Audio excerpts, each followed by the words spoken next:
Can everyone see Yes, that? we can Yes, see it. we Yes. see them fine. And if I switch here, you can still see that? Yes. All right. Well, thanks, Mike, for inviting me, and great talk, Dr. Rao. I'm excited to follow up on that. So yeah, I'm going to talk about how PTC thinks that we're at the dawn of a new age of product development, where you can develop hardware products in the same ways that software products are developed. So I'll go through what Agile is and how it can be adapted for hardware development. I'll talk about Onshape and what it really means to be cloud native with your architecture. I'll spend a little time doing a demo of Onshape, and then I'll end with actually a very good follow-on to Dr. Rao's talk about Industry 4.0. So quick introduction, I did my bachelor's and PhD in mechanical engineering from Tufts University. My research there focused on designing learning environments for students to think like real engineers. And now I've been with PTC for about 3 years, where my main roles are to be the product manager for Onshape's education features and plans. So I coordinate with UX and R&D and all the other teams and our customers to make sure we're working on the most important features next, using an Agile methodology. And then I also get to support and work very closely with faculty members who are using Onshape for innovative research and teaching. So let's jump in. What is Agile? Obviously, it's a word. You can look it up in the dictionary, but it means something specific in terms of software development. So in the 1990s, a bunch of software developers got together and put a flag in the ground and created this manifesto. Very grandiose, but the general idea was they were realizing there's certain ways of developing software that make it better, that are kind of the state of the art, where you value individuals and the interactions between a development team over a rote process and tools that must be used for developing a product. They value releasing working software over making sure that everything is very comprehensively documented.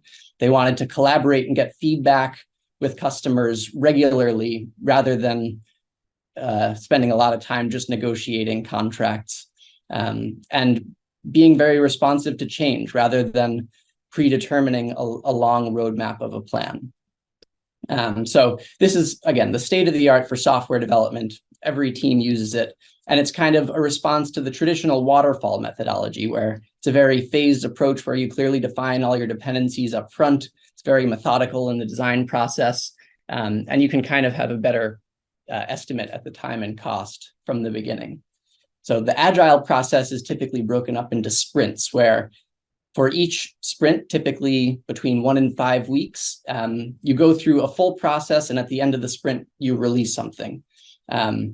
This allows you to have much faster feedback cycles. You can identify problems and adjust course more quickly and get to market more quickly to get that customer feedback.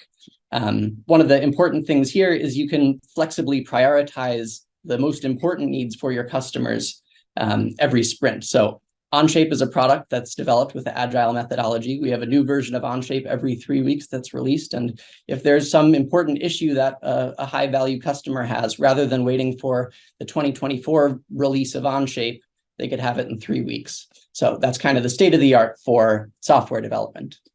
Now, what does that look like for hardware development? Typically, the barriers for hardware development were too much to go through this kind of sprint process.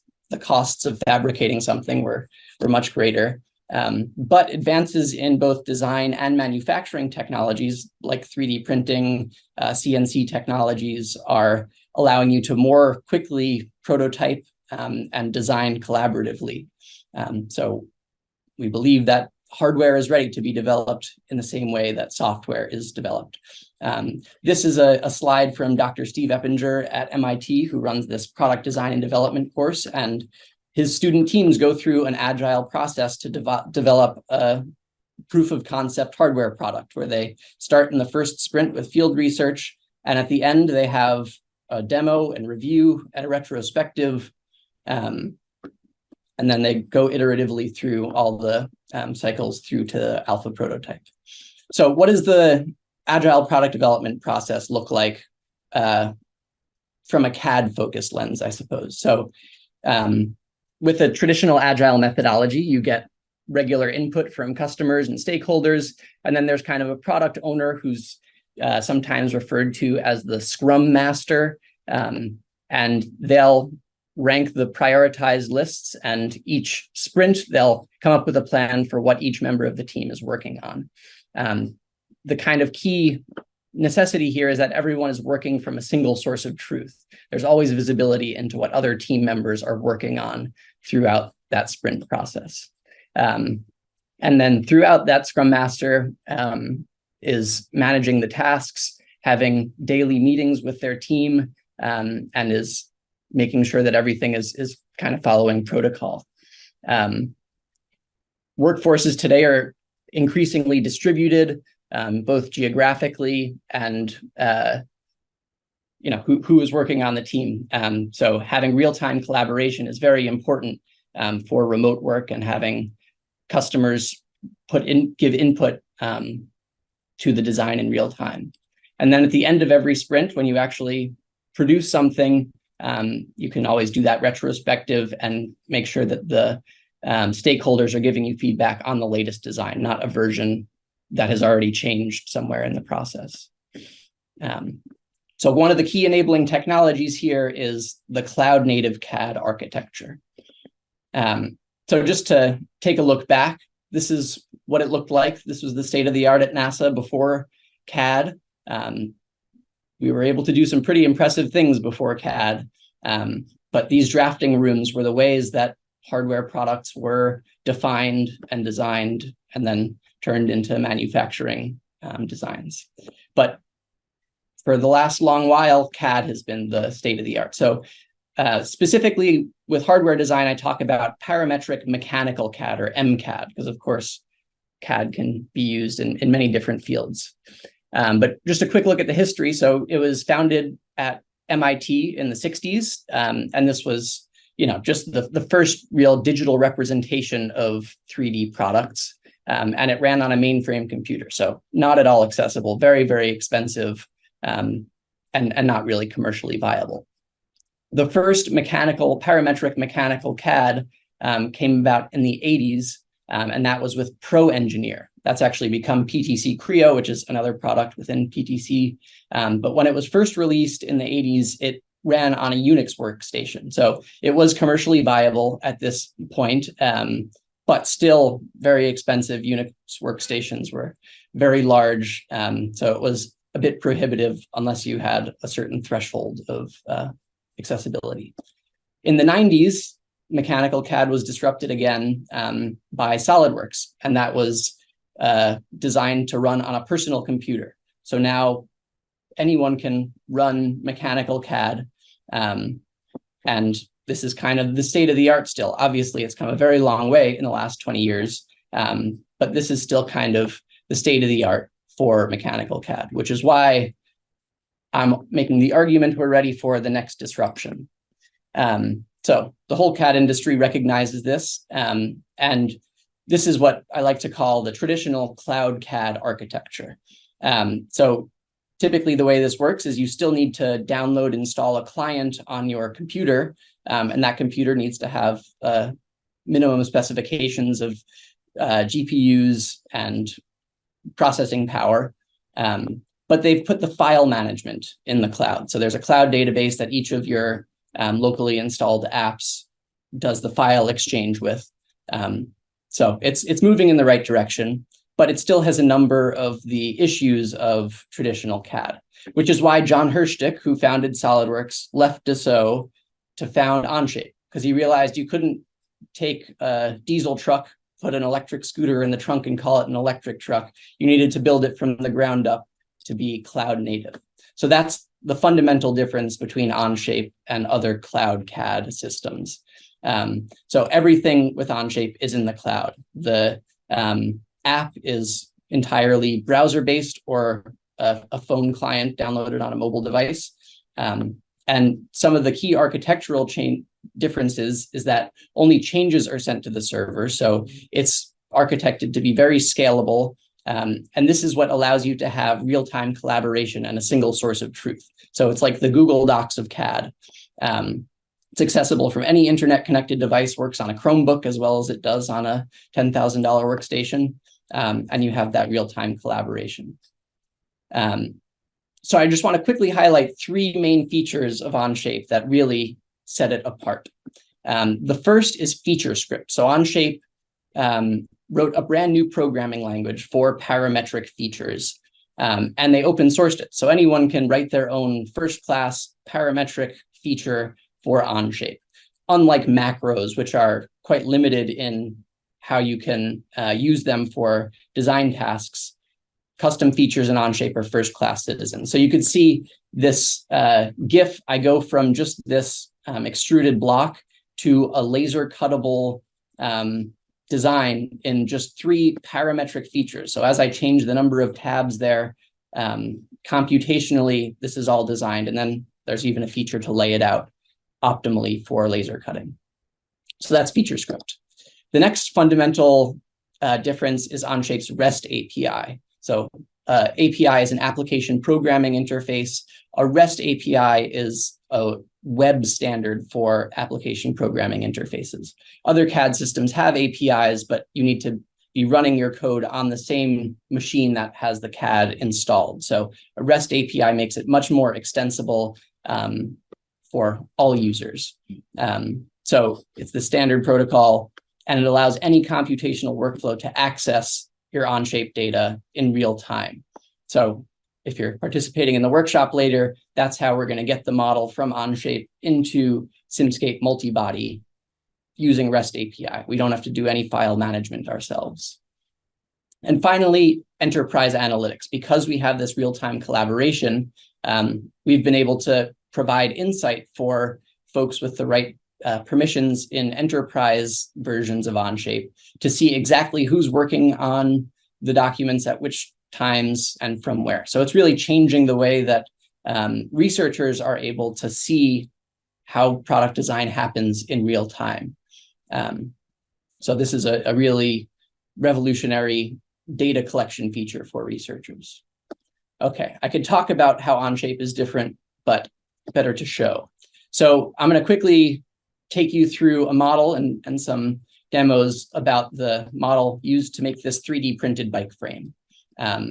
Some of the key concepts I want you to take away are how I'm using variables to drive the parametric design. I'm using a master sketch approach to optimize the kinematics before I make the part design. I'll show you Onshape's simulation feature, as well as some task management and branching and merging. So I'll come into Onshape. So here's my main assembly for this 3D printable bike suspension. Notice that Onshape works in documents. There's no such thing as an Onshape file. A document is a container for as many part studios or assemblies or variable studios. So it's a different way of thinking about your CAD data. The first thing I want to highlight is this variable studio. So you can notice that I have all of these variables that control the geometry of my rear suspension. So I have the rocker geometry, the swing arm geometry, the linkage length, as well as some manufacturing parameters. So the pivot hole diameter based on what fasteners I have, and then the 3D printer parameters for the nozzle width and the layer height. And then I can control parameters of my design based on those manufacturing constraints.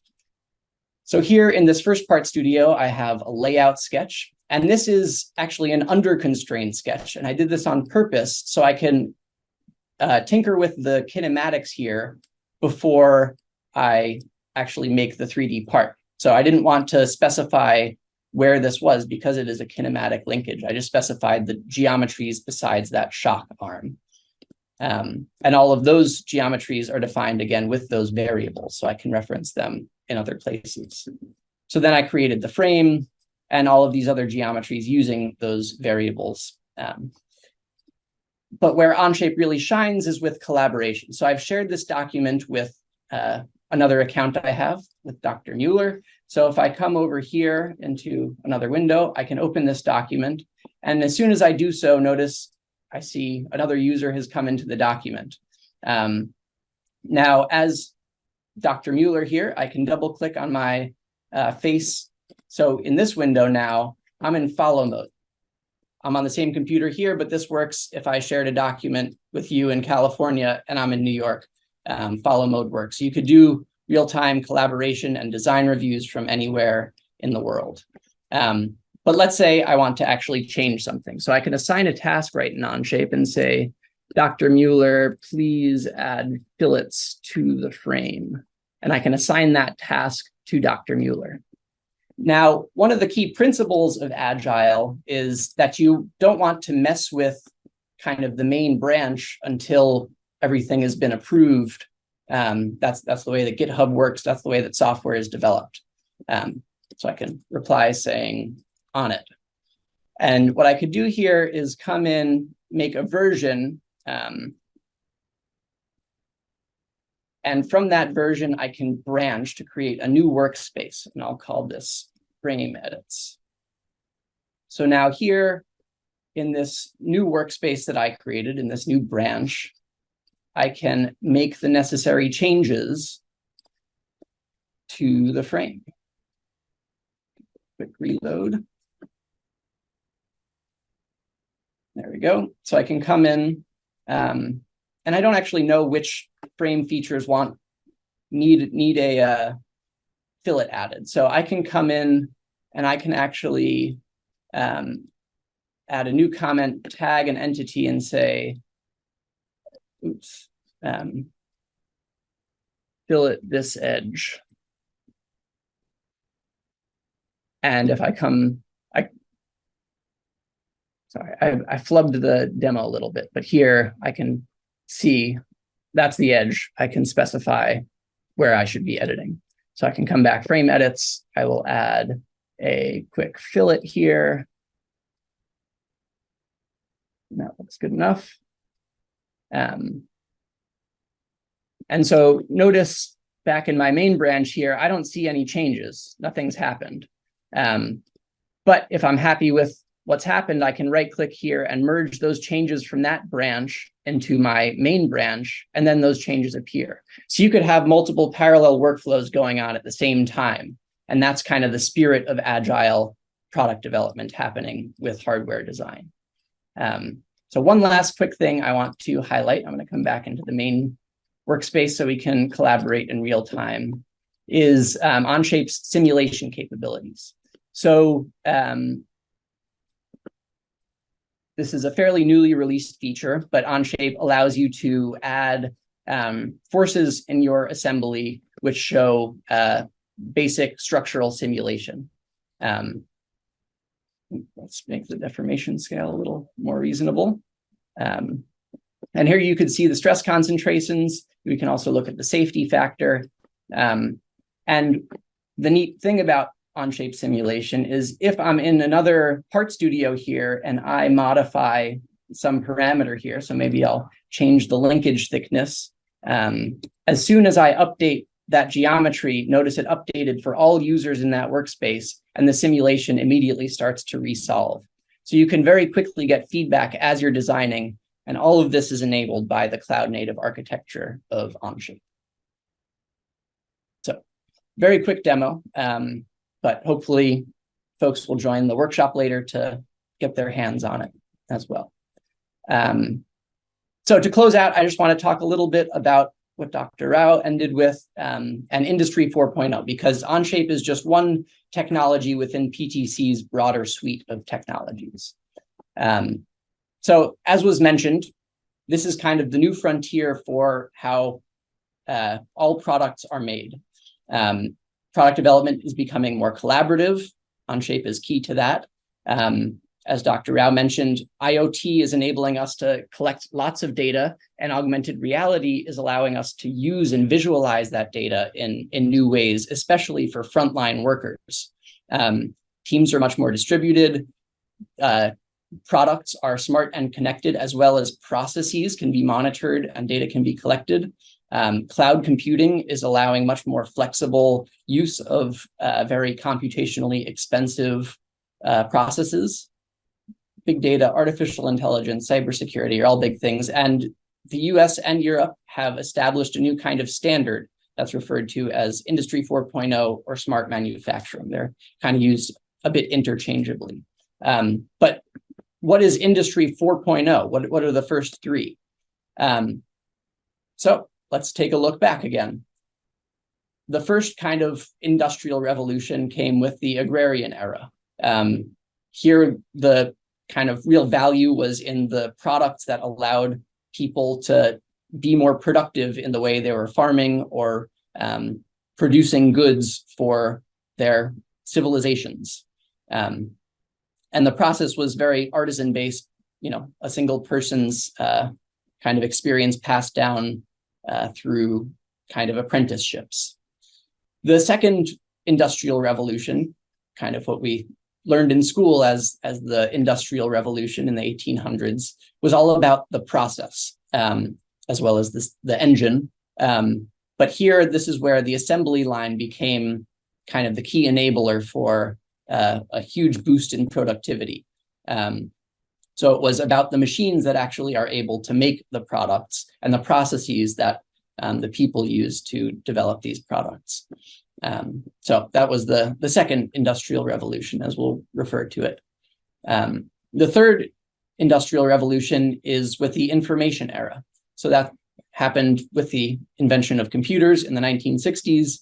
And here, a lot of the value was added to what we'll call desk workers and information workers, where a lot of the ways that products were designed now became digitized.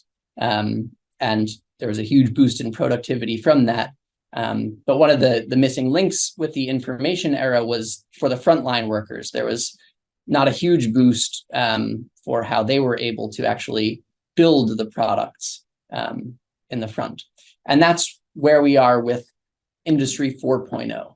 Now we're able to deliver that digital information to frontline workers in new ways. So they're benefiting from the same information as the information desk workers from the last industrial revolution. And with these smart connected products, we're able to gain new insights and continuously improve the way things are made. So one of the things that PTC talks a lot about is how digital technologies transform physical products. And this happens in a number of ways throughout what we call the digital thread. So it's important, especially with the theme of this conference for something like model-based design, to have those models at all stages of your development process. So we like to say that digital defines the physical product through computer-aided design. Digital controls physical products as there are more embedded software in things like cars or medical devices. You need application lifecycle management to control the development of that technology. You need a way of managing all of your physical assets. That's product lifecycle management. You need to connect your physical assets digitally. That's Internet of Things. You need to be able to sustain the way that your physical products live out in the world. That's service lifecycle management. And you can augment the physical world with digital information using augmented reality. So PTC has technologies across this suite. Again, I'm really focused in Onshape because it's such a perfect fit and really changing the way that CAD can be used. But PTC has technologies, again, across this full suite of the digital thread. I thought I'd close super quick with a video of one of our latest augmented reality technologies that I think demonstrates how all of these pieces kind of come together to bring a lot of value, not only at all stages of the product development process. So we have augmented reality called Vuforia, and this is really focused on quality assurance. So the idea here is with your CAD asset of the final product, you can guide frontline workers through an inspection procedure, all the while monitoring each stage of the quality assurance process and tagging that back to the digital thread, so that months later, when all the motorcycles that were produced on the third Thursday of September come back in for some maintenance, you can trace who was the QA engineer, what was the issue, where was the material produced that went into those motorcycles. So it's really tying together the importance of CAD through to IoT and cloud connected systems. So yeah, I'll leave it there. Again, went through a lot very quickly, but especially for faculty members or students who are eager to get involved in research, please reach out. I'm lucky in the sense that a big part of my job is working with folks in academia to enable their crazy ideas. So come to me with your crazy ideas. I would love to chat. Thanks. Thank you very much, Matt.